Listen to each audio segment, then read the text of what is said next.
First of all, I just want to say it's a great honor to be asked to be on this panel with such the leading lights of the single-payer movement. I'm here, I guess, to bring the perspective of a neophyte in activism. I've only been involved for about 3 years with a group that PNHP helped found called Private Health Insurance Must Go Coalition, PHIMG. We're one of the few, I think the only group that really puts the focus squarely on the easiest problem to fix, which is why are we funneling all our money through a for-profit middleman? They add no value, right? All they do is deny your claims, make you jump through hoops, get a pre-authorization for a scan or whatever. All this adds costs, and PNHP has done a great job pointing out that we just get rid of this middleman that just causes headaches for our providers, for ourselves. Then there's our money to save it, because it saves enough money to pay for itself. So we put it in our name, private health insurance must go. The insurers are the bad guy, they need to go, and that's where we get our money to save our thing. I think by framing it that way, it makes it very easy to analyze the bill. You don't need the CBO and all these health policy experts to dig through it. Are the insurance companies eliminated? No, it's a bad bill, start over. And it's really easy how we frame it. So, I don't want to keep too long, but a couple things that I hope we can do as a movement a little better would be to create more viral videos. These are videos on the internet that are so compelling that people will pass them on themselves. They send them, blast them to their email list, because that's very cheap. We don't have millions of dollars to run paid ad campaigns, but if we can come up with a video that's very short and pithy, compelling, it'll spread out through the internet.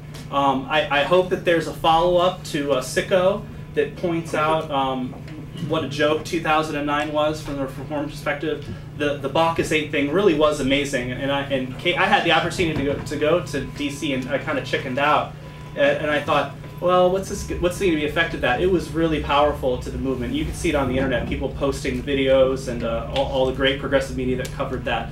So I hope that there's another good documentary that points out that there was another movement from the left or from the progressive side of it saying, no, this process is messed up, and not because we fear big government, but because it's not getting rid of the real problem, which is big insurers. So that's all I want to say, and thanks again for inviting me.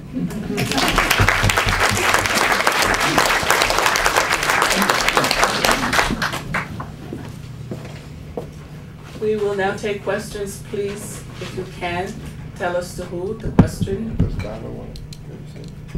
is addressed. And we could start first with questions for Donna. Donna, I'm most intrigued by the idea of passing single payer in a single state.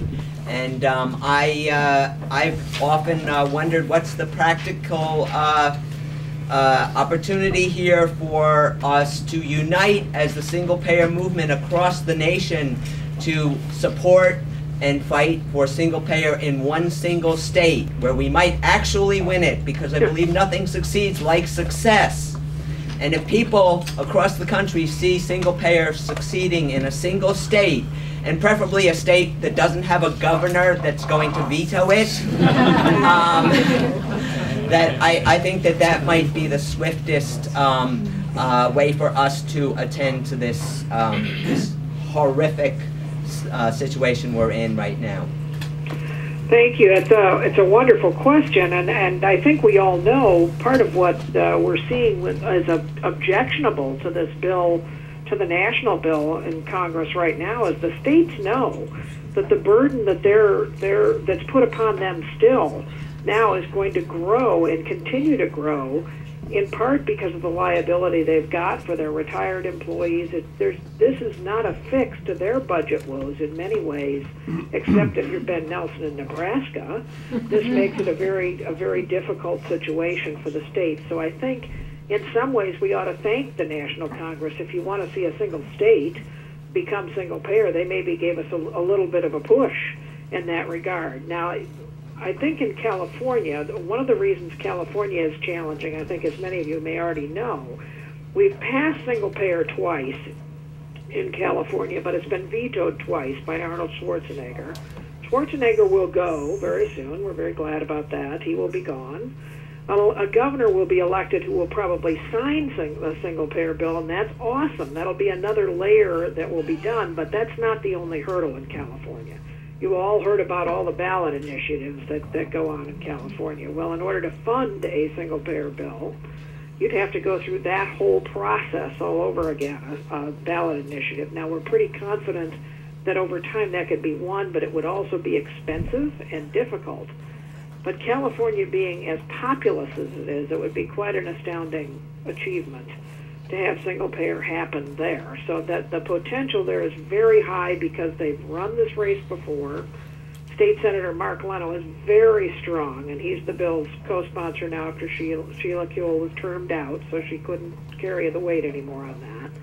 He's very strong, and we believe that this will pass the legislature. Again, they just had a wonderful rally. I don't know how many of you saw that video, but they just had a wonderful rally in Sacramento a couple of weeks ago that just was terrific. So I think they'll pass it again. Now, on the other side of the country, we've got kind of this buzz of Pennsylvania that's quite interesting, and that they have a different strategy in Pennsylvania, and they've got also some wonderful single-payer activists there who are working very hard to get Republicans to support single-payer too because of its fiscal sanity. You know, we all know that the single-payer movement that makes much more fiscal sense. It's just not morally the right thing to do or medically the right thing to do. It's fiscally the right thing to do. So in Pennsylvania, they're working very hard on that particular angle. Different fight there, because in California, you don't have to work that Republican angle quite as strong. In Pennsylvania, you probably do. If Pennsylvania could leap through that hurdle and get a governor to sign it, they could achieve single payer. But we also have other states where there are good bills that are at various states of energy. So our challenge is, and Katie knows this challenge all too well, is in our movement we still have a number of people, and maybe it'll be a little less so after we pass through this congressional legislative cycle on a national level, who have felt that fighting for the state bills detracts from the fight for the national bill. And we get kind of this push me, pull me thing going on between activists who support the state action and activists who support the national action. And then we have some of us who want it to just happen somewhere so that we can carry a victory forward in this country. So after we get through this cycle with the 111th Congress, I think more activists will take more energy, and it'll be up to us, again, in the leading single-payer groups to lead our activists in this direction, to let them know the time for the national window to open will come again. There's no doubt about that. But our state windows are going to open, and the fights are going to be the same. The same enemies are there on the state level. And in some states, they've been working harder than they have on the national level. But the fights are a little more local. We may be able to engage more people. I mean, many of you may have heard Quentin Young walk the state of Illinois for single payer. That's pretty cool stuff. That's pretty wonderful. We may be able to, and you've had some activists in New York walk the state. Bernie and Rebecca over in Ithaca walk the state for single payer. There's a lot of things we can get people engaged to do on a state level that they might not be able to do on a national level. We're not going to have that million-person march on the mall anytime soon. I hate to burst anybody's bubble, but that's not going to happen. And then we have people like every 2 or 3 weeks say, we need a big march on the mall. And I think, oh, my God, we're never going to, what we need is single payer. We need this. You know, the problem with us getting that million-person march on the mall, a lot of our activists are sick or they're broke. This is a problem, isn't it? So let's take this fight to the states. If California looks to be the closer one, we can get some people helping there. If Pennsylvania looks like it's closer, New York or Maryland or Maine or Illinois, we can get some, or Colorado, which is another great single-payer state. We can put some energy there, and Ritter's retiring in Colorado. Don't think too lowly of Colorado. Ritter's gone. The governor's not going to run again. That, and Andrew Romanoff, who has been their Speaker of the House, who may run for governor, great single-payer supporter. So there are other states where this is moving forward.